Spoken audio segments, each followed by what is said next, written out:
Hello everyone, मैं हूं राज। स्वागत है आप सभी का एक बार फिर से हमारे यूट्यूब चैनल इंग्लिस्तान बाय राज में। दोस्तों, आज के वीडियो में बड़ा ही अहम टॉपिक के बारे में हम लोग बात करने वाले हैं, मैसेज राइटिंग। ये 5 मार्क्स पूछा जाता है बिहार बोर्ड क्लास 10th के इंग्लिश में, और कई बार 12th में भी पूछा जाता है। हालांकि 12th में कम पूछा जाता है, लेकिन 10th के लिए ये बड़ा ही इंपॉर्टेंट टॉपिक हो जाता है, सीबीएसई हो या फिर बिहार बोर्ड हो, दोनों के लिए। तो चलिए देखते हैं मैसेज राइटिंग की तरफ। और जब भी मैसेज लिखे हम लोग, तो कुछ बातों का ध्यान रखना होता है, उसके तरफ एक एक करके डिस्कस करेंगे हम लोग। टोटल 6 कंपोनेंट होते हैं एक मैसेज के। तो सबसे पहला कंपोनेंट जो होता है वो हेडिंग होता है। हेडिंग में कुछ नहीं, वही जो मैसेज लिखते हो आप वही मैसेज लिख देंगे, यही हेडिंग है आपका। उसके बाद दूसरा कंपोनेंट होता है कि जब मैसेज लिखते हैं उसको बाएं साइड में हम डेट लिखते हैं और दाहिने साइड में टाइम लिखते हैं। ये टाइम बीच में भी हो सकता है और दाहिने साइड में हो सकता है, और चाहे तो आप नीचे भी लिख सकते हैं, लेकिन जनरली जो एक नॉर्मल कॉन्सेप्ट है कि उसको राइट साइड में लिखते हैं। उसके बाद क्या है अगला कंपोनेंट, जो फोर्थ कंपोनेंट आता है, सैल्यूटेशन।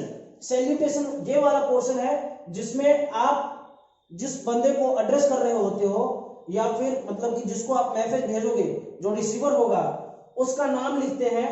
अगर रिस्पेक्टेड पर्सन है तो उसके पहले रिस्पेक्टेड लगा सकते हो, और या फिर इनफॉर्मली अगर लिखना चाहते हो तो डियर लगा सकते हो, या फिर डायरेक्ट उसका नाम भी लिख सकते हो बिना कुछ डियर या रिस्पेक्ट लगाए हुए, डायरेक्ट नाम लिख करके भी एड्रेस कर सकते हो उसको। उसके बाद पांचवा कंपोनेंट होता है बॉडी। बॉडी उस पोर्शन को कहते हैं जिसमें मैसेज का मेन कंटेंट लिखा जाता है। जो आइडिया आपको दूसरे तक पहुंचाना है, जो संदेश आपको भेजना है, उसको बॉडी कहते हैं, अर्थात मेन मैसेज जो है वो बॉडी कहलाता है। तो पांचवा कंपोनेंट यही है। और जब ये हमारा मैसेज जो आइडिया हमको भेजना है दूसरे तक वो कंप्लीट हो जाता है, तो उसके बाद नीचे में जो सेंडर होता है, मतलब कि जो एड्रेसर होता है, जो भेज रहा होता है जो बंदा, उसका नाम लिखा जाता है। तो दोस्तों, अभी फॉर्मेट देख लिया हमने कि कैसे एक मैसेज को लिखते हैं हम लोग, लेकिन कुछ बातें जो ध्यान रखनी पड़ती है मैसेज लिखने समय, वो हम लोग एक एक करके डिस्कस करते हैं। यहाँ नोट करके हमने लिख दिया है कि जनरली एक मैसेज को बॉक्स के अंदर रखा जाता है। हालांकि बिना बॉक्स के भी मैसेज लिख देंगे तो गलत नहीं माना जाएगा। और ध्यान ये रखना है कि जब मैसेज लिखते हैं हम, तो वो 50 वर्ड्स के लिमिट्स को क्रॉस नहीं करनी चाहिए। 50 वर्ड के लिमिट को क्रॉस नहीं करनी चाहिए। 50 वर्ड के अंदर में ही आमतौर पर मैसेज लिखा जाता है। और उसके बाद एक चीज और ध्यान देने वाली है कि जब हम सैल्यूटेशन लिखते हैं, ये जिसको हम भेजते हैं मतलब रिसीवर का नेम लिखते हैं, तो उसके बाद कॉमा नहीं देना है, या फिर नीचे में सबसे लास्ट में जब सेंडर का नेम लिखते हैं तो वहां पे कॉमा नहीं देना है, कुछ एग्जांपल्स देखते हैं। सबसे पहला एग्जांपल हमने लिया है बिहार बोर्ड क्लास 10th के इंग्लिश लिटरेचर बुक से, एक एग्जांपल निकाला है हमने। Write a message to your mother to inform her that you are going to see Ranjan who has taken ill. अपने माँ के पास एक मैसेज लिखो जिसमें आप ये बताओ कि आप रंजन से मिलने जा रहे हैं जो कि बीमार पड़ गया है। तो इस मैसेज को हमने लिखा है, जैसा कि फॉर्मेट हमने बताया उस फॉर्मेट के आधार पे अब हम मैसेज लिखने जा रहे हैं। तो सबसे पहले हेडिंग देना है। हेडिंग क्या देना है? मैसेज लिख रहे हैं तो मैसेज हेडिंग देंगे।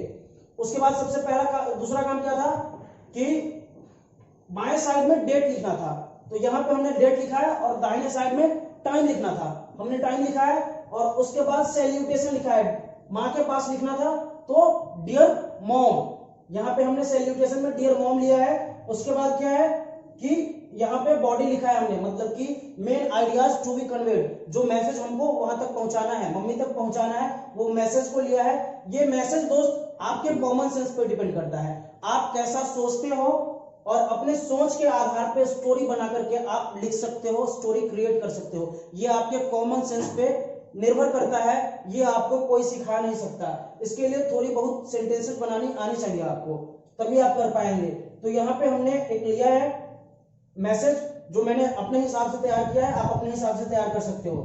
यहाँ पे लिखा हमने, dear mom, I have got a news that my best friend Ranjan has fallen in, as he is alone at his home, so I must go to him and help him because he always helps me in need.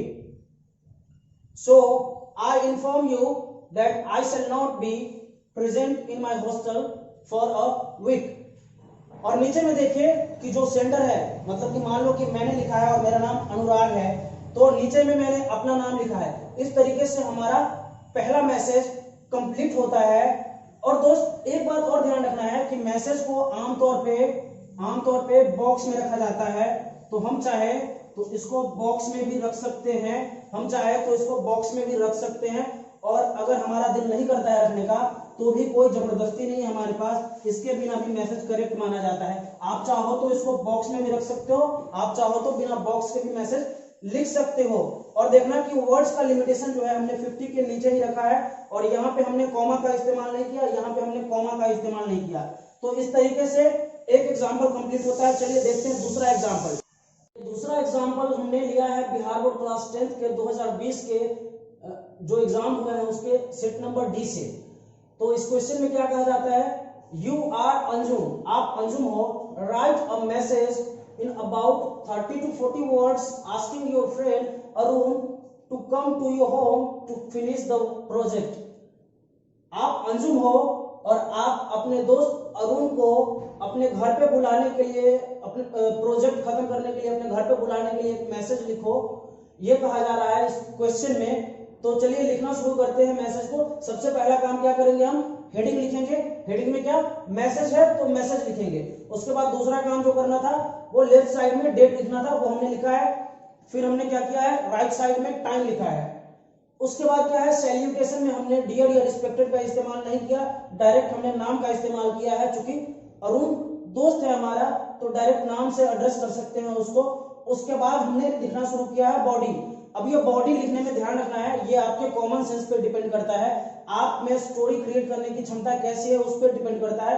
आपको खुद की story बनानी है body वाली, जो message आपको लिखना है उसके लिए आपको खुद से अपने हिसाब से तैयार करना होगा, इसमें कोई आपकी मदद नहीं कर सकता है। आपको थोड़े बहुत सेंटेंस लिखने आते हैं तो आप आराम से कर पाएंगे इसको।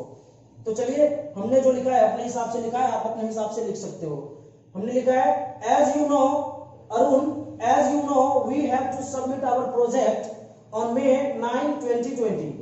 अरुण जैसा कि तुम जानते हो कि हमें अपना प्रोजेक्ट 9 मई 2020 तक सबमिट करना है। As we have only 4 days to finish our project, so please come to my home from tomorrow so that we can finish our project within the given time।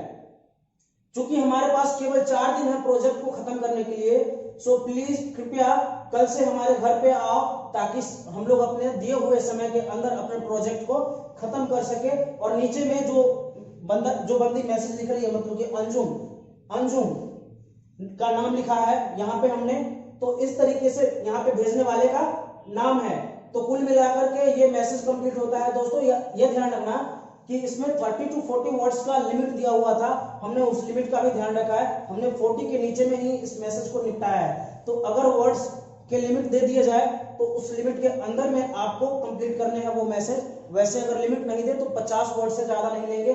और सबसे खास बात ये कि आप चाहो तो इसको बॉक्स में डाल सकते हो, आप अगर आपकी मर्जी हो तो बॉक्स में डाल सकते हो, और अगर आप नहीं चाहते हो तो कोई जबरदस्ती नहीं, आप बिना बॉक्स के भी मैसेज लिख सकते हो। जनरली बॉक्स का इस्तेमाल किया जाता है। तो इस तरीके से हमारा सेकंड एग्जांपल कंप्लीट होता है। इसी तरीके से बाकी मैसेजेस अगर आपके एग्जाम में आते हैं तो आप लिख सकते हो। दोस्तों अगर आपने हमारे चैनल को अभी तक सब्सक्राइब नहीं किया है तो कर ले, क्योंकि इसी तरीके से मैसेज के बाद नोटिस पे बात करेंगे हम लोग, उसके बाद एस्से पे बात करेंगे, उसके बाद पैराग्राफ राइटिंग पे बात करेंगे, उसके बाद लेटर पे बात करेंगे, उसके बाद एप्लीकेशन पे बात करेंगे।